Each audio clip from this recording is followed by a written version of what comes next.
Hello students, Hindi Gurukul channel आपका हार्दिक स्वागत करता है। इस वीडियो में प्रस्तुत है हिंदी कक्षा 9वीं कोर्स ए क्षितिज भाग 1 की कविता ग्रामश्री, जिसके कवि हैं सुमित्रा नंदन पंत जी। पहले कविता का भावार्थ और फिर प्रश्नोत्तर संबंधी चर्चा। आइए शुरू करते हैं। फैली खेतों में दूर तलक मखमल की कोमल हरियाली, लिपटी जिससे रवि की किरणें चांदी की सी उजली जाली। कवि ने हरी भरी धरती के प्राकृतिक सौंदर्य का बड़ा ही खूबसूरत, बड़ा ही सुंदर चित्रण किया है। खेतों में दूर तक चारों तरफ मखमल के समान कोमल हरियाली फैली हुई है। सुबह सुबह इस पर जब ओस की बूंदें गिरती हैं और फिर जब सूर्य की किरणें इन बूंदों पर पड़ती हैं तो ये चमक उठती हैं और ऐसा लगता है कि सारा वातावरण झिलमिल झिलमिल चमक रहा है। ऐसा प्रतीत होता है कि खेत की हरियाली के ऊपर चांद की सी उजली जाली, चांदी की एक चादर सी बिछी हुई है। तिनकों के हरे हरे तन पर हिल हरित रुधिर है रहा झलक, श्यामल भूतल पर झुका हुआ नभ का चिर निर्मल नील फलक। कवि आगे कहते हैं कि नए उगे हुए हरे पत्तों पर जब सूर्य की किरणें पड़ती हैं तो ऐसा लगता है मानो सूर्य की किरणें उनके आर पार जा रही हैं, है ना। उनके अंदर स्थित हरित रुधिर माने हरा खून जो है वो भी स्पष्ट नजर आ रहा है। जब हम दूर से इस वातावरण को निहारने लगते हैं तो हमें ऐसा प्रतीत होता है कि नीला आकाश, नील फलक माने नीला आकाश, श्यामल भूतल पर झुका हुआ, जो कि श्यामल हरी हरी डार्क ग्रीन है ना। और उस समय अर्ली मॉर्निंग का टाइम होता है तो कैसा लगता है, डार्क ग्रीन लगती है हमें क्या धरती। तो उस समय वो कहता है कि श्यामल भूतल पर, है ना। उस समय इसलिए श्यामल इसलिए कह दिया, काला इसलिए कह दिया है क्योंकि बहुत डार्क कलर का होता है उस समय धरती नजर आती है हमें।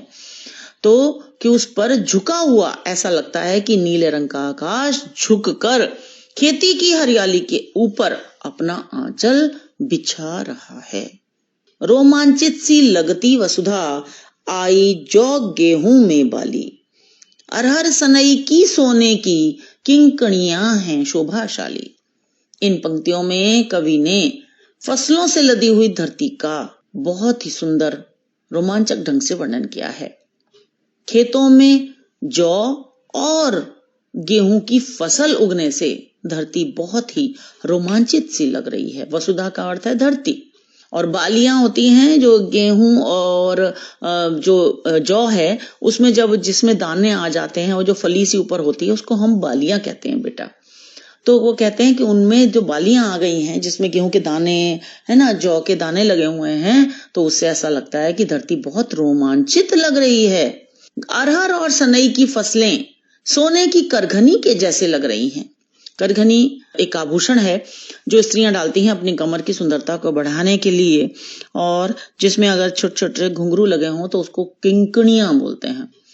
तो यहाँ पर कवि कहते हैं कि जो अरहर और सनई की फसलें हैं उनमें भी ऊपर दाने निकल आए हैं, यानी उनमें भी फलियां आ गई हैं। फलियों में अरहर आ गई है, उसके अंदर सनई भी आ गई है, उनके दाने आ गए हैं। तो जब हवा चलती है तो वो हवा चलने से मधुर ध्वनि उत्पन्न कर रही हैं, हिलती है ना वो, तो ऐसा उससे बहुत सुंदर सी आवाज आ रही है। ऐसा लगता है मानो धरती रूपी युवती की कमर में बंधी करघनी में लगे हुए छोटे छोटे घुंघरू बज रहे हों। उड़ती भीनी तैलाक्त गंध फूली सरसों पीली पीली। कवि कहते हैं सरसों के पीले पीले फूलों के खिल जाने से पूरे वातावरण में तेल युक्त खुशबू बह रही है। तैलाक्त गंध का मतलब है तेल से भरी हुई गंध, खुशबू, जो धरती की सुंदरता को, धरती की प्रसन्नता को दिखा रही है, दर्शा रही है।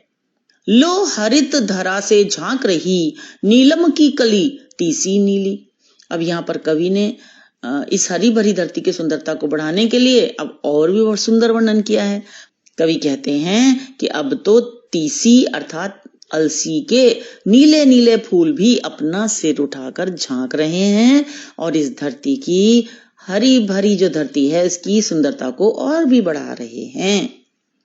रंग रंग के फूलों में रिलमिल हंस रही सखियां मटर खड़ी, मखमली पेटियों सी लटकी चीमियां छिपाए बीज लड़ी। प्रस्तुत पंक्तियों में कवि ने खेत में रंग बिरंगे फूलों और तितलियों का सुंदर वर्णन किया है। विभिन्न रंगों के फूलों के बीच है ना तरह तरह के बहुत विविध रंगों के फूल खिले हुए हैं और उनमें मटर की फसल हंस रही है। जैसे कोई सखी सज धज कर जब तैयार होती है तो सारी सखियां उसे देखकर मुस्कुराने लगती हैं, हंसने लगती हैं। मखमल की पेटियों के समान ये फलियां बीजों से लदी हुई खड़ी हैं। इन सब के बीच में अब यहाँ पर आगे फिर कवि क्या कहते हैं, फिरती है रंग रंग की तितली, रंग रंग के फूलों पर सुंदर, फूले फिरते ही फूल स्वयं उड़ उड़ वृंतों से वृंतों पर।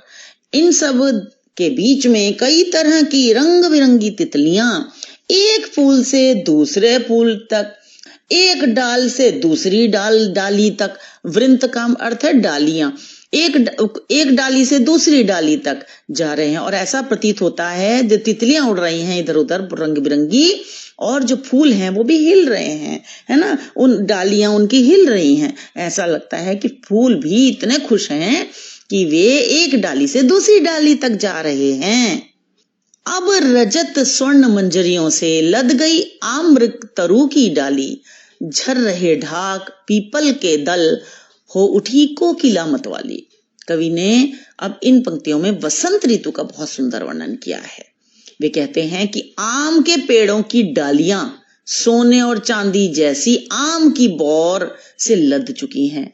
जो आम, बच्चों यहाँ आप चित्र में देखें, जब आम का फल आता है उससे पहले इस तरह से फूल आते हैं, उसको बोलते हैं हम लोग बोलते हैं मंजरी, उसको बोलते हैं बौर, आम की बौर, है ना। तो कहते हैं कि ऐसा लगता है, रजत माने चांदी, स्वर्ण माने सोने, कि चांदी और सोने की मानो ऐसे प्रतीत हो रही है। ये जो आम की बौर है वो ऐसे लग रही है। आम्र माने आम की, आमों के पेड़ों की डालियां ऐसे लद चुकी हैं। ढाक और पीपल के पेड़ की पत्तियां अब झड़ रही हैं, क्योंकि ये पत्तियां झड़ती हैं, है ना, ढाक के और पीपल वगैरह के और अन्य उसके, और उधर से क्या होता है कि आम में बौर आने लग जाती है। आगे देखें, इन सब से मतवाली होकर, है ना, ये दृश्य देखकर, इस दृश्य से मतवाली होकर, इस सुंदरता से बिल्कुल एकदम दीवानी सी हो गई है कोयल भी, और वह अपना मधुर गीत सुना रही है। महके कटहल मुकलित जामुन, जंगल में झरबेरी झूली, फूले आड़ू नींबू दाड़िम, आलू गोभी बैंगन मूली। कवि कहते हैं कि पूरे वातावरण में कटहल की महक को महसूस किया जा सकता है, यानी कटहल भी अब आ गए हैं और उनसे महक उठ रही है। और आधे पक्के आधे कच्चे जामुन तो देखते ही बनते हैं, मुकलित जामुन भी निकल आए हैं, कुछ कच्चे हैं और कुछ पके हुए हैं, है ना। जंगल में झरबेरी झूली, और झरबेरी गुच्छों में लद चुकी है जंगलों में। खेतों में कई तरह के फल और सब्जियां उग चुकी हैं, जैसे आड़ू नींबू दाड़िम माने अनार, आलू गोभी बैंगन मूली इत्यादि। पीले मीठे अमरूदों में अब लाल लाल चित्तियां पड़ी, पक गए सुनहले मधुर बेर, अमली से तरु की डाल जड़ी। वसंत ऋतु आने पर अमरूद के पेड़ों पर फल पक चुके हैं और उन पर लाल लाल चित्तियां यानी लाल लाल निशान भी दिखाई दे रहे हैं। पक गए सुनहले मधुर बेर भी पक कर सुनहरे रंग के हो गए हैं और बड़े मधुर बड़े रसीले से प्रतीत हो रहे हैं। आगे देखें, अमली से तरु की डाल जड़ी, और आंवले के फल से पूरी डाल ऐसे लदी हुई है जैसे किसी गहने में मोती जड़े हुए हों। यहाँ चित्र में भी आप देख सकते हैं, यहाँ अमरूद का पेड़ दिखाया गया है चित्र में। लह लह पालक मह मह धनिया, लौकी और सेम फली फैली, मखमली टमाटर हुए लाल, मिर्चों की बड़ी हरी थैली। कवि कहते हैं आगे कि पालक पूरे खेत में लहलहा रही है और धनिये की महक तो पूरे वातावरण में ही फैली हुई है। लौकी और सेम की लताएं फैली हुई हैं पूरे खेतों में। और मखमल के समान टमाटर लाल लाल हो गए हैं, वे पक चुके हैं। मिर्चों की बड़ी हरी थैली और पौधों पर लगी हुई हरी मिर्चों के गुच्छे किसी हरी बड़ी थैली की तरह नजर आ रहे हैं। बालू के सांपों से अंकित गंगा की सतरंगी रेती, सुंदर लगती सरपत छाई तट पर तरबूजों की खेती। कवि कहते हैं कि गंगा के तट पर जो रेत है वो टेढ़ी मेढ़ी कुछ इस तरह से फैली हुई है, ऐसा प्रतीत होता है मानो कोई सांप बालू पर अपने निशान छोड़ गया हो। छात्रों, जब गंगा के तट पर यानी नदी के किनारे कहीं पर भी जहां पर रेत होती है वहां पर कुछ फसलें उगाई जाती हैं, जैसे खीरा, तरबूज, खरबूजा इत्यादि, ककड़ी वगैरह वहां पर बोई जाती है, वहां पर होती है। तो यहाँ पर कवि ने तरबूजों का वर्णन किया है। तो यहाँ कवि कहते हैं कि वो ऐसे खेती करने के लिए जमीन को थोड़ा सा जमीन को कहीं कहीं ऊपर उठा देते हैं, कहीं पर निचली होती है, तो ऐसा लगता है जैसे मानो सांप यहां से गुजर कर गया हो। तो उसी का वर्णन किया है। और जब इस रेत पर सूर्य की किरणें पड़ती हैं तो ये रेत रंग बिरंगी नजर आती है। आगे देखिए, सुंदर लगती सरपत छाई तट पर तरबूजों की खेती, और इन पर तरबूजों की खेती बहुत ही सुंदर दिखाई पड़ रही है। आगे देखें, अंगुली की कंघी से बगुले कलगी संवारते हैं कोई। अब यहाँ पर क्या है कि गंगा के तट पर यहीं पर शिकार करते हुए बगुले, है ना, अपने पंजों से अपनी कलगी, कलगी जो उनकी माथे पर होती है, यानी है ना उसको सिर पर, उसको कलगी कहते हैं। कलगी को ऐसे संवार रहे हैं, अपने पंजों से ऊपर कलगी को टच करते हैं तो ऐसा लगता है मानो वे कंघी कर रहे हों। तिरते जल में सुरखाब, पुलिन पर मगरौठी रहती सोई। कवि कहते हैं सुरखाब यानी या चक्रवाक, चकवा जिसे चकवा पक्षी कहते हैं, वो भी जल में तैर रहे हैं। और पुलिन पर, पुलिन यानी कि तट पर, गंगा के तट पर मगरौठी पक्षी भी आराम से सोए हुए हैं। हसमुख हरियाली हिम आतप, सुख से अलसाए से सोए। भीगी अंधियाली में निशिकी, तारक स्वप्नों में से खोए। मरकत डिब्बे सा खुला ग्राम, जिस पर नीलम नभ आच्छादन। निरुपम हिमांत में स्निग्ध शांत, निज शोभा से हरता जनमन। कवि ने गांव की हरियाली, शांति और प्राकृतिक सौंदर्य का बहुत ही सुंदर वर्णन किया है। उनके अनुसार सर्दी की धूप में, हिम यानी कि ठंड और आतप माने गर्मी, है ना, तो सर्दी की धूप में जब सूर्य की किरणें खेतों की हरियाली पर पड़ती हैं तो वो इस तरह चमक उठती हैं मानो वो खुशी से झूम रही हों, हंसमुख, हंसने लगती हैं, ऐसा प्रतीत होता है। पूरा गांव आलस्य से भरा हुआ, सोया हुआ सा प्रतीत होता है। सर्दी की रातें ओस के कारण भीगी हुई जान पड़ रही। भीगी अंधियाली, निशी का अर्थ है रात, है ना, और भीगी अंधियाली क्योंकि रात में ओस पड़ती है तो उसके कारण ये भीगी हुई जान पड़ती है। जिनमें तारक स्वप्नों में से खोए, और ऐसा लगता है कि गांव के लोग, पूरा गांव जो है वो किसी सपने में खोया हुआ है। तारे भी सपने में खोए हुए जान पड़ते हैं, है ना।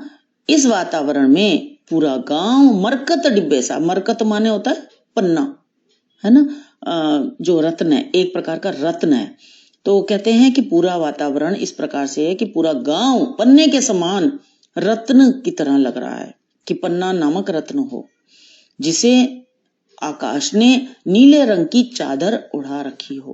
क्योंकि रात के समय नीला आकाश है तो पूरे रंग का जो नीले रंग की जो चादर है वो आकाश ने बिछा दी हो, वो ओढ़ दी हो पूरे गांव के ऊपर।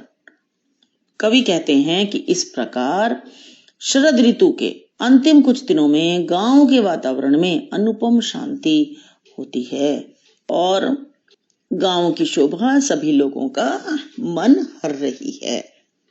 आइए प्रश्न उत्तर देख लेते हैं। पहला प्रश्न, कवि ने गांव को हरता जनमन क्यों कहा है? कवि के अनुसार गांव का पूरा दृश्य ही बहुत ही मनोहर है, बहुत ही मनोरम है। गांव अपनी सुंदरता के कारण और विविधता के कारण, हरियाली के कारण जो है लोगों को आकर्षित करता है, इसलिए उसे हर्ता जन्मन कहा गया है। कविता में किस मौसम का वर्णन है? कविता में वसंत का वर्णन किया गया है। अगला प्रश्न, गांव को मरकत डिब्बे सा खुला क्यों कहा गया है? पन्ना एक रत्न होता है जो बहुत कीमती होता है।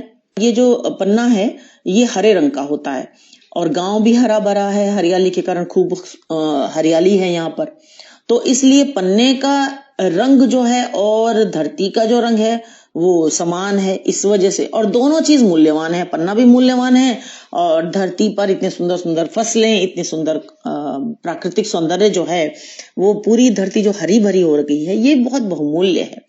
डिब्बे में कोई सामान रखा हो तो हम कहेंगे ना इसमें बहुत सारा सामान है डिब्बे में, तो इस तरह से गांव जो है वो भी पूरा डिब्बे के समान का है, क्योंकि बहुत सारी चीजें हैं वहां पर, रंग बिरंगे फूल हैं, बहुत सुंदर सुंदर फसलें हैं, है ना, बहुत सारी चीजें हैं, पूरा गांव ही बहुत खूबसूरती से भरा हुआ है, इसलिए कहा गया है। अरहर और सनई के खेत कवि को कैसे दिखाई देते हैं?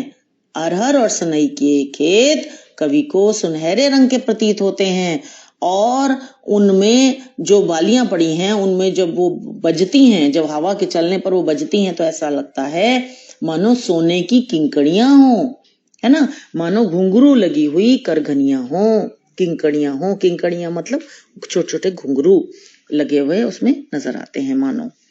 भाव स्पष्ट कीजिए। पहला, बालू के सांपों से अंकित गंगा की सतरंगी रेती।